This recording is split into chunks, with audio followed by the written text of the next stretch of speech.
Greetings viewers, if you click the video link, you're here to listen to me talk about the Timney Alpha Glock trigger. This specific one is for a Generation 3 or 4. They do make one for Gen 5, but it is a specific product that you have to order based on the generation. So if you are buying this product, make sure you pay attention to that. So again, as usual, what I'm going to do with this review is I'm going to break it down into a couple sections. The first thing we're going to do is the unboxing. We'll get into what you actually get when you purchase this thing. We'll go ahead and get into the installation and see how it feels. And now that I have a trigger gauge, we'll go ahead and pull that a couple times and see how much of a difference there is between the stock and the Timney. And I have a feeling it's going to be quite significant. So let's get back into it. So if you have never ordered anything from Timney before and had them ship it to you, you'll get it in their little fancy box here. It's got their information and logo on the inside cover here.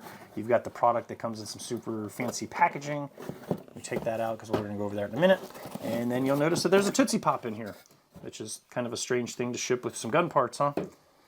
But so they do also provide you with this information card. If you want to pause the video, you're more than welcome to read this yourself.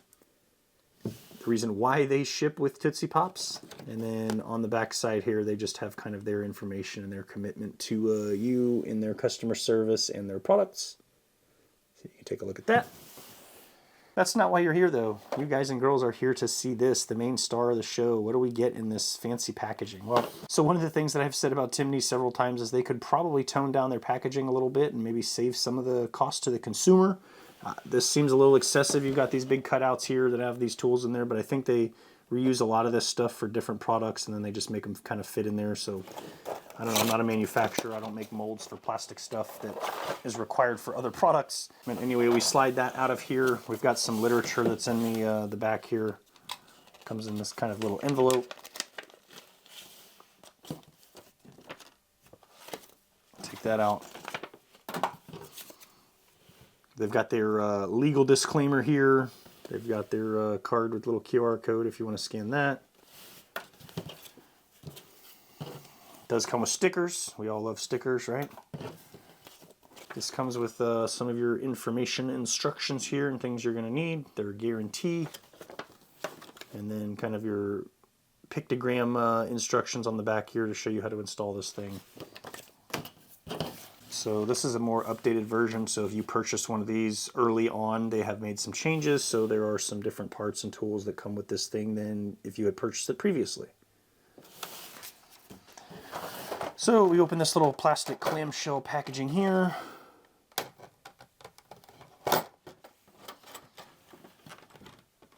This is the new tool that they have included that you'll need for this. We've got a little bag here that's got two different springs and a tiny shim, so make sure you leave this in the bag until you're ready to use it so you don't lose any of these tiny parts and you're crawling around on the floor looking for them. We've got our trigger bar and shoe here. And then this is the actual mechanism that activates the striker based on what you're doing with the trigger bar. So this is all the stuff that's going to get installed. This is, I didn't mention it, this is green. That's just the color I ordered it in. This part here, and then the trigger shoe safety. They have multiple different color options available. Generally their default is usually red, but I like green, so that's what I went with here. We can go ahead and jump from the unboxing here. We see all the parts that we get with it into the installation. So this is a Glock 34 Gen 4 that I'm going to be installing this in. It currently has the stock trigger in it. So we'll bust out the trigger gauge real quick and we'll pull the trigger on that a couple times, and then we'll pull it with the Timney and see what it's saying in terms of the scale readout. Alright, so we've got our trigger scale here. Everything is zeroed out. You guys should have seen this in the video that I did last week on the review on it.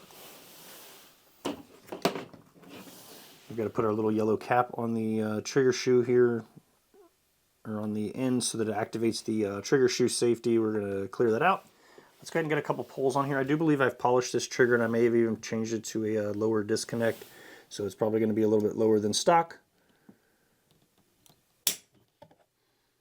So that says 2 pounds, 10.2 ounces. Let's get 3 pulls in here just to see what our average is. That says 1 pound, 12.4 ounces.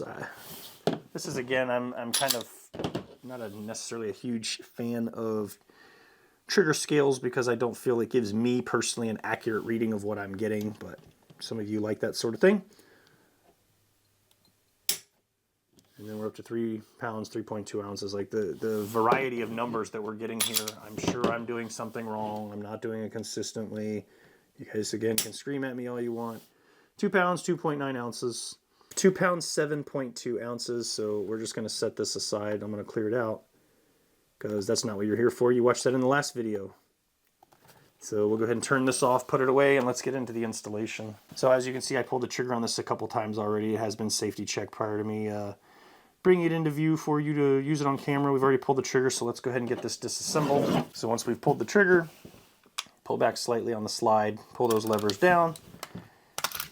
The whole slide comes off. We can set that aside because we're not going to need it. The trigger goes in here.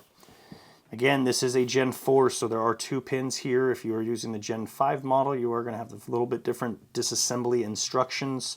Again, they will be indicated in the instructions that came in the packaging, as well as I do have a video demonstrating how to disassemble your Gen 5 pistols. So you always take a look at that so that you can see what the difference would be. So we're going to pop these pins out real quick. Throw them in here for safekeeping so we don't lose them.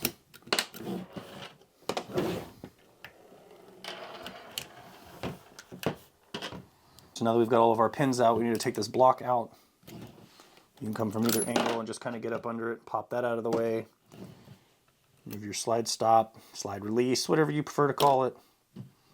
We can then lift the entire trigger assembly out. So we're going to set the frame aside for just a second because we are going to need to swap some parts out here. So basically all we need to do is rotate this kind of out of the way a little bit. It's going to come up. It is still attached by a spring, so we are going to remove that.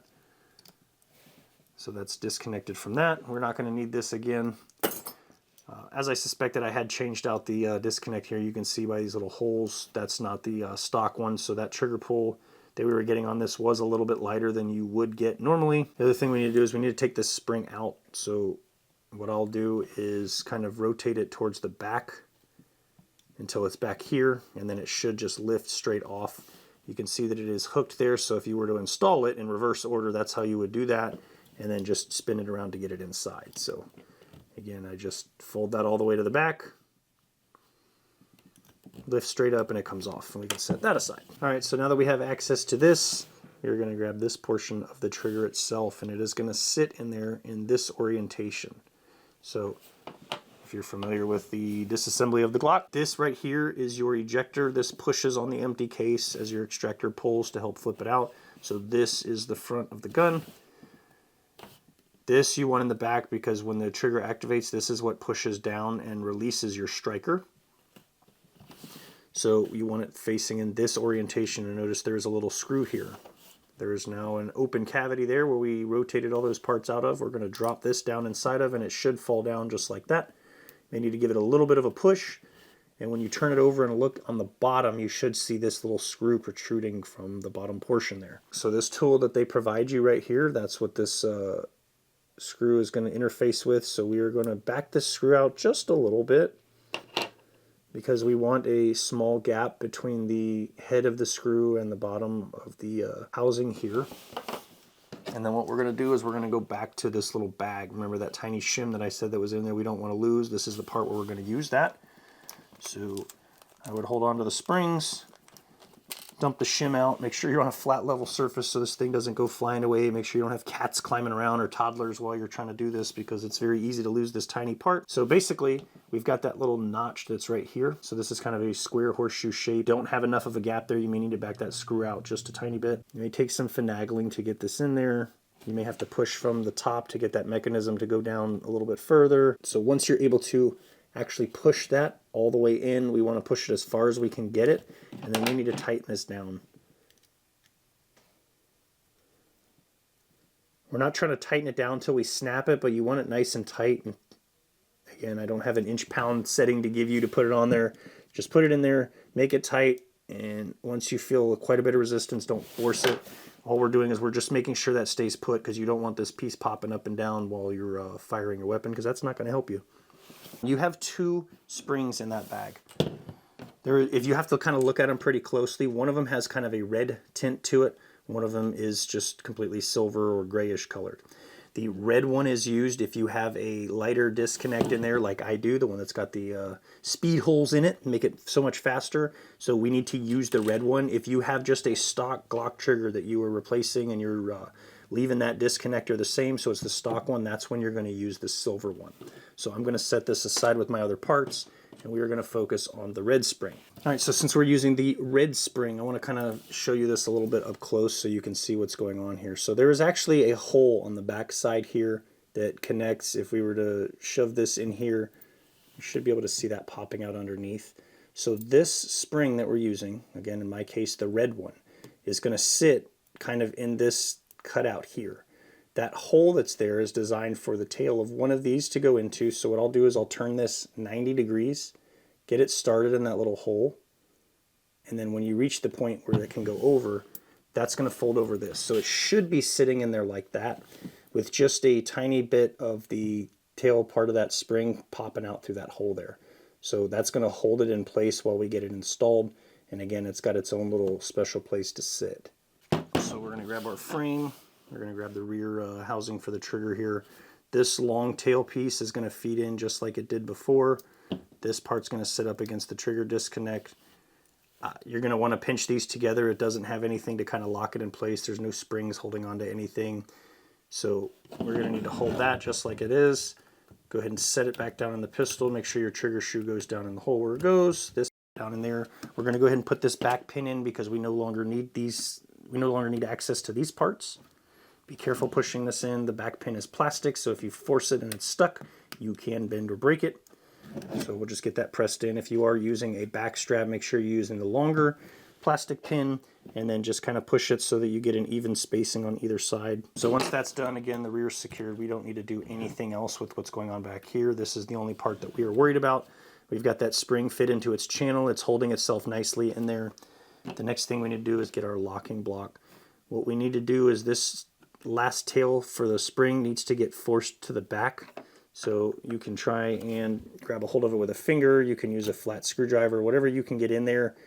Pull that backwards and out of the way while you slide the locking block down, because we want that resting up against this once it's in there, because again, it's giving us that back pressure. So instead of having that piece flapping around, we now have spring tension that's pulling the trigger back forward to its normal resting position. So being this is a Gen 4 and we have those two pins, what we need to do is we need to get this top pin installed first. So I will come from the top on the side here, feed it in. Keep in mind that spring that we just put in is kind of in the way. So we're gonna get that top pin pushed in. And the reason why we do the top pin first is because that top pin is gonna be what's pushing this down. And if you put that in after, you could damage it by trying to force it. So this is going to use the same pin that the trigger shoe and the locking block will use. Obviously, again, there's some back pressure here, so we are going to kind of push that in and then hold it in place while we grab our bigger pin. If you are having trouble getting it lined up, again, take your punch tool, put it in there, make way for it. Slide your pin all the way in. You should get a little click while that spring that I just showed you falls into place in the notch on that pin. So now our trigger is installed. You can tell that you've done it properly. If the way it's in its forward position, you should make sure your trigger shoe safety is clearing the back here. When you pull the trigger and let go, it should release and go forward. Where normally on your stock trigger, when you do that, once you pull it to the rear, it's kind of dead in the water and you would physically have to pull it forward. So again, that spring tension on the front here is what is helping us return that to its normal position. So your pistol is now ready to reassemble. So let's go ahead and put the slide back on. All we're going to do is we are just going to line up the rails.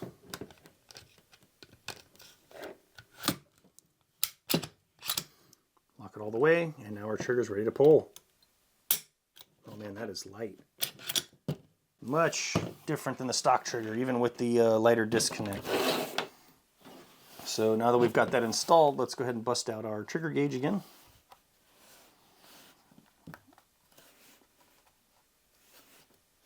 We've got everything zeroed out.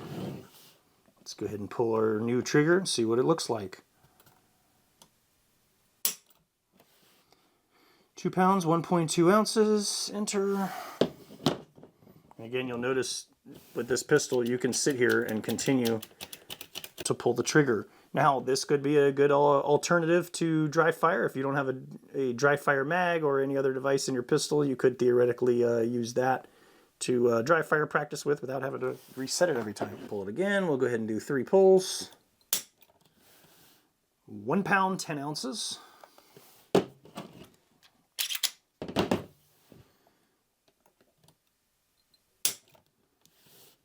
1 pound, 14.3 ounces. So we enter that in. We've got our 3 pulls, and we have an average of 1 pound, 13.8 ounces. This is a very nice trigger. Obviously, for the money you paid for it, you would hope it would be, but it's very smooth. I'm a big fan of flat trigger shoes. Some of you may not be. This is very light, though. This is definitely a competition trigger for sure. So from what I'm to understand regarding this trigger, Taryn Butler, who is a well-known competition shooter in the community, his company does a lot of work on guns. You may recognize him from John Wick and all the characters from those movies, practicing with him on his range. So I guess according to him, he was in the process of developing his own trigger because he did not like any of the ones out there. Timney came out with this, and he immediately was like, you know what, I'm not going to get any better than this. This is what I wanted. So once he kind of put his stamp of approval on it, he just completely scrapped making his own trigger. Again, I don't know if that has changed or not, but it is very nice, very smooth. This is extremely light. If you are shooting competition and you want a really light trigger in your pistol, this is definitely something that would be recommended to go with. You saw from the numbers on the trigger scale, again, if that's something you're into, that it is very light. It's very difficult for me to explain and describe on camera how light this is. I mean, it's extremely light. It feels like I'm barely even touching it to get it to go off when I'm in a normal shooting grip. There's a little bit of take up, but then it's just immediate. As soon as you hit that wall, it's going off. So you can see there's a little bit of take up, a little bit of noise in there as the metal parts are moving around. But once you hit that wall, there's nothing else. There's no slop, there's no nothing. You hit the wall and then boom, it's going off. So that is very nice, very smooth. I'm enjoying it. Again, it comes in a variety of colors. If that's something you're into, you want to customize your pistol a little bit. Definitely recommend if you are shooting competition, something you should check out. It is a little pricey, but so is pretty much everything in every hobby. If it's worth its weight, I definitely gets my stamp of approval in terms of trigger upgrades, especially if you want something nice and light. So hopefully I was able to provide you with all the information you're needing in terms of what you get when you buy it, how to install it, or how nice and smooth and light it is to use. If you have any questions or feel like I didn't cover anything in this video, please feel free to leave a comment down below. I'll be glad to get back to you as soon as possible. If it's not something I'm able to easily answer in text form or requires more information, I will be glad to make a follow-up video or short for you just to answer your question. So with that, I'm going to stop taking away from your time for the day. Hopefully you found something useful in this video. Thanks for watching, and we'll catch you in the next one.